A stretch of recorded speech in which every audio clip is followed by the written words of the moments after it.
Example 19, if A vector cross B vector is equals to C vector cross B vector, ये value इसके equal है, ये आपको दे रखा है। प्रूव करना है कि A vector minus C vector is equal to lambda B vector. Lambda एक स्केलर क्वांटिटी है, यानी अदिश राशि है, आपको सिद्ध करना है। तो अब ऐसे में देखो, आपको जो दे रखा है उसकी बात करते हैं, इसको लेफ्ट साइड ले आते हैं, तो हो जाएगा A vector cross B vector minus C vector cross B vector is equals to क्या आएगा, जीरो सदिश। इसको इधर ले आएंगे तो यहाँ पर जीरो सदिश आ जाएगा, क्योंकि एक सदिश में से अगर दूसरा सदिश माइनस करते हैं तो एक सदिश राशि ही आती है, खाली जीरो नहीं लिखेंगे, जीरो वेक्टर लिखेंगे। अब इसमें से B वेक्टर कॉमन ले लो, तो A vector minus C vector cross B vector. अब B वेक्टर उस तरफ नहीं आएगा, बाद में आएगा, बाद में ना, इसलिए बाद में आएगा, इज इक्वल टू जीरो सदिश। जीरो वेक्टर है मींस ये एक वेक्टर है। आप कह रहे थे दो दिख रहे हैं, ये कैसे हुआ? देखो, एक वेक्टर में से दूसरा वेक्टर माइनस करते हैं तो रिजल्टेंट जो आता है वो एक ही वेक्टर होता है। तो ये वेक्टर और ये वेक्टर का जो क्रॉस प्रोडक्ट यानी सदिश गुणनफल कैसा है? जीरो सदिश है। मींस दोनों के बीच में एंगल कितना है? या तो 0 डिग्री है या फिर 180 डिग्री है, या तो वो समांतर है। इससे सिद्ध होता है कि भी A vector minus C vector parallel to B vector. और जब पैरेलल होते हैं ना, इसका मतलब एक दूसरे के लैम्डा मल्टीपल होते हैं, यानी कि A vector minus C vector is equal to lambda B vector. और लैम्डा हमारे पास क्या हो जाएगी? एक स्केलर क्वांटिटी हो जाएगी, where lambda is equal to scalar, है ना। स्केलर मतलब अदिश राशि, कोई भी एक अदिश राशि होगी इसकी स्केलर क्वांटिटी। अब लैम्डा स्केलर क्वांटिटी है, यानी अदिश राशि तय बढ़िया दो बातें हो सकती है। एक बात तो यह है कि लैम्डा पॉजिटिव, दूसरी negative. If lambda is equals to positive हो जाएगा, और दूसरी बात है if lambda is equals to negative हो जाएगा। अगर लैम्डा पॉजिटिव होगा तो हमारे पास दोनों क्या होंगे? सदिश होंगे, यानी कि A vector minus C vector and B vector कैसे होंगे? Both are like vectors, like मतलब सदिश सदिश सदिश सदिश हुई। किस कंडीशन में? लैम्डा अगर धनात्मक हो जाए। अब अगर ऋणात्मक हुआ तो A vector minus C vector and B vector both are unlike vectors. Unlike vector मतलब विपरीत दिशा में, यानी इस केस में दोनों विपरीत सदिश होंगी, यानी दोनों की दिशा जो होगी वो अलग अलग उल्टी दिशा में है ना, विपरीत सदिश होंगी। ये हमारे पास इसका कॉन्सेप्ट है। कैसे लिया हमने? जो था वो लिखा हुआ है, इसको हमने लेफ्ट साइड में ट्रांसफर कर लिया, फिर B वेक्टर को कॉमन ले लिया। तो B वेक्टर बाद में लिखा हुआ दोनों के, तो बाद में आएगा यहाँ पर। तो A vector minus C vector यहाँ रह गया क्रॉस B वेक्टर, और दो वेक्टर का सदिश गुणनफल अगर जीरो सदिश आता है, इसका मतलब दोनों आपस में क्या हो गए? समांतर हो गए। और समांतर हो गए इसका मतलब क्या होगा? उसके एक दूसरे के लैम्डा मल्टीपल हो गए। लैम्डा कोई भी स्केलर क्वांटिटी में अदिश राशि होती है, इसकी वैल्यू 2 हो सकती है, 1/2 हो सकती है, 3 हो सकती है, -2 भी हो सकती है, -1 भी हो सकती है। तो ये दोनों केस डिस्कस करने में पॉजिटिव और नेगेटिव में क्या फर्क पड़ेगा। अगर लैम्डा पॉजिटिव होता है तो इसका मतलब लाइक वेक्टर्स है, मतलब दोनों एक ही दिशा में है, उनका परिमाण अलग अलग हो सकता है लेकिन है दोनों एक ही दिशा में। लेकिन अगर नेगेटिव है, इसका मतलब परिमाण भी अलग हो सकता है और दिशा भी दोनों की क्या होगी? विपरीत होगी। ये जब लैम्डा की वैल्यू नेगेटिव हो।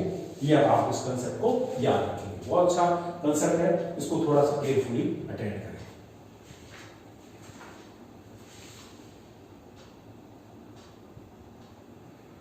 Example number 20, A, B and C तीन पॉइंट्स दे रखे हैं जो एक प्लेन के अंदर अवेलेबल है।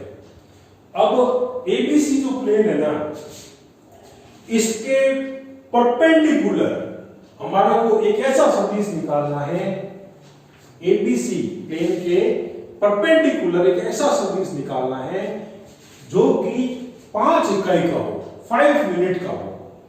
तो सबसे पहले तो अपन एबीसी प्लेन, एबीसी एक लाइन में नहीं है, अलग अलग एबीसी पॉइंट है, ठीक है, 3 जगह इस तरह से लगा देंगे। तो इन एबीसी जो प्लेन बनेगा, इस प्लेन के परपेंडिकुलर वेक्टर, पहले यूनिट वेक्टर निकालते हैं जो इसके परपेंडिकुलर हो। इसके लिए सबसे पहले आप एबी वेक्टर निकालो। दो अगर पॉइंट्स दे रखे और एबी वेक्टर कैसे निकालते हैं, formula x2 - x1 i cap plus y2 - y1 j cap plus z2 - z1 और ये, ठीक है ना। ये इसका एबी वेक्टर निकालने का फॉर्मूला हो गया, जिसमें a पॉइंट दे रखा है, b पॉइंट दे रखा है। अब ये डिसाइड कैसे करेंगे कौन x1 है कौन x2 है। ये हो गया x1 y1 z1, ये x2 y2 z2। अब आप इसमें देखो x2 - x1 मतलब 2 में से 1 माइनस कर दिया। इसी तरह से ये -1 और ये -2 j कैप प्लस ये हमारे पास में 1 - 2 k। ये आ गया मेरे पास में ए बी सदिश i कैप -3 j कैप और वहां से आ गया माइनस का k। इसी तरह से जैसे ए बी वेक्टर निकाला वैसे ए सी वेक्टर निकालो। ये हमारे पास ए सी वेक्टर सेम फॉर्मूला लगेगा। ये x1 y1 z1, ये अब क्यों आ रहा है x2 y2 z2 हो गए। मतलब इसका जो x कोऑर्डिनेट लेना और इसका x कोऑर्डिनेट लेना है, ठीक है ना।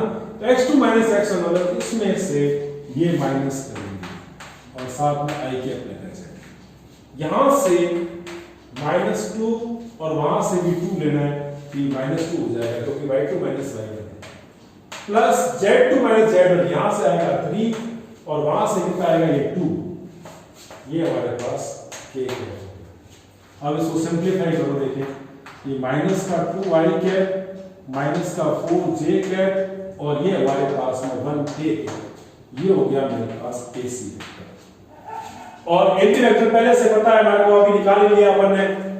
अब अपन क्या करेंगे, AB vector cross AC vector, इन दो इनको क्रॉस प्रोडक्ट करने से, इन दोनों का सदिश गुणनफल करने से मिलेगा क्या, एक ऐसा सदिश मिलेगा जो AB वेक्टर और AC वेक्टर दोनों के परपेंडिकुलर है। और जो AB वेक्टर और AC वेक्टर के परपेंडिकुलर होगा वो ABC प्लेन के भी क्या होगा, परपेंडिकुलर होगा, यानी कि लंबवत होगा। तो क्रॉस प्रोडक्ट निकालने के लिए फॉर्मूला क्या बताया हुआ है, कोई खास नहीं है, डिटरमिनेंट लिख दो बस, ठीक है ना। ये डिटरमिनेंट लिखेंगे।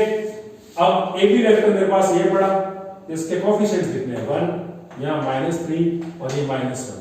कोएफिशिएंट का मतलब i j और k के मल्टीप्लाई कितना कितना लिखा हुआ यहाँ आ जाएगा। इसी तरह से AC वेक्टर है, यहाँ i j और k इनके मल्टीप्लाई जो लिखा हुआ है ना वो यहाँ आ जाएगा, ये -4 और ये 1। अब आप इसको एक्सपेंड कर दो, एक्सपेंड करें तो क्या आएगा, यहाँ i कैप, इसको छोड़ दो, इन दोनों का मल्टीप्लाई, माइनस पता नहीं है, इन दोनों का मल्टीप्लाई कितना हो गया, +4। माइनस बीच में किसका फॉर्मेट का है, दिस माइनस दिस।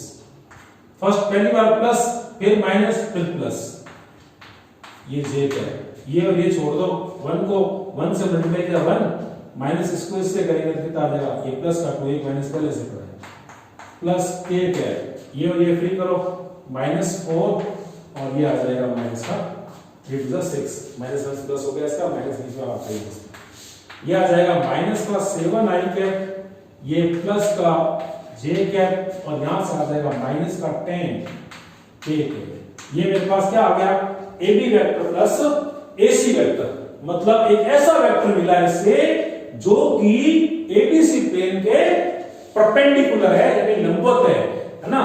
अब आपके पास में 5 रुपए का चाहिए आपको, तो पहले तो एक बात करो, ये इसको तो कह दो n वेक्टर। अब n कैप का मतलब क्या हो जाएगा, ABC प्लेन के लंबवत इकाई सदिश हो जाएगा। अब इसका इकाई सदिश कैसे निकलेगा भैया, इसके अंदर इसके मैग्नीट्यूड में डिवाइड कर दो, यानी -7i cap plus j cap minus 10k cap upon इसके मैग्नीट्यूड का डिवाइड, मतलब इसका कोएफिशिएंट का स्क्वायर 49, इसके कोएफिशिएंट का स्क्वायर 1, इसके कोएफिशिएंट का स्क्वायर कितना हो जाएगा 100। कितना आया भाई, ये -7i cap plus j cap minus का 10k कैप अपॉन 150, ठीक है ना। अब आप इसमें देखो, ये तो हमारे पास आ गया n कैप यानी इकाई सदिश, जो कहां पर है a b c तीनों पॉइंट से बनने वाले प्लेन के परपेंडिकुलर इकाई सदिश है। हमें चाहिए क्या, हमें चाहिए एक ऐसा सदिश जिसका, अब देखो ये a b एंड c ये तीन ऐसे बिंदु हैं जो समतल में है और समतल ABC के अभिलंब की दिशा के अंदर एक ऐसा सदिश ज्ञात करना है जिसका कि परिमाण कितना हो, 5 इकाई हो यानी 5 यूनिट हो। सपोज उस सदिश को मैं x वेक्टर बोल देता हूं, तो 5 यूनिट तो उसका क्या मांगा है, उसका परिमाण मांगा है यानी 5 यूनिट है परिमाण। अब डायरेक्शन देनी पड़ेगी, डायरेक्शन किधर है, ABC समतल के अभिलंब की दिशा में है, यानी दिशा दी जाती है यूनिट वेक्टर से यानी इकाई सदिश से n कैप से। n कैप क्या है, ABC के परपेंडिकुलर यूनिट वेक्टर है। वैल्यू रख दो बस, यहां पर देखो ये 5 रहेगा, n कैप की वैल्यू माइनस का 7 i cap plus j cap and minus का 10 k कैप अपॉन ये रूट 150 है तो स्क्वायर रूट इसको लिख सकते हैं 25 into 6। अब देखो 25 है ना, इसका रूट लेंगे कितना आएगा 5, ऊपर 5 पड़ा है, ये 5 इससे कैंसिल हो जाएगा तो 25 बाहर आके 5 बन जाएगा इसमें। यहां से माइनस कॉमन ले लो, जरूरी तो नहीं है बट दो जगह माइनस है इसलिए अच्छा लगेगा।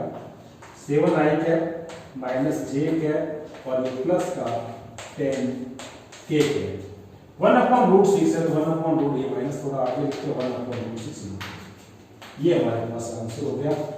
ये वो सदिश है जो ABC समतल के अभिलंब की दिशा में सदिश जिसका की परिमाण, जिसका की मैग्नीट्यूड 5 यूनिट्स है यानी 5 इकाई परिमाण वाला अभिलंब की दिशा में सदिश है। यही हमारी जरूरत थी, ये इस क्वेश्चन की डिमांड थी। तो ऐसे क्वेश्चंस को करने के लिए आपको कांसेप्ट्स बहुत अच्छे क्लियर होने चाहिए। कांसेप्ट्स क्लियर है तो फिर कोई प्रॉब्लम नहीं होती है। ऐसे में आप कांसेप्ट क्लियर कैसे होते हैं, आप जगह जगह क्वेश्चन सॉल्व करो, है ना, तो आपके अपना कांसेप्ट क्लियर हो जाते हैं। और मैथ्स में अच्छे नंबर कैसे आते हैं, बहुत बढ़िया प्रैक्टिस करके। तो प्रैक्टिस बहुत ज्यादा करो, बस एक ही मंत्र है बढ़िया नंबर लाने का, वो है आपकी प्रैक्टिस। तो प्रैक्टिस खूब करें, चैनल सब्सक्राइब करें, शेयर करें, दोस्तों को बताएं, लाइक भी करें और अपने जूनियर्स को भी बताएं, जिससे कि वो इस चैनल से जल्दी जुड़ सके और बेनिफिट उठा सके। Thank you for watching.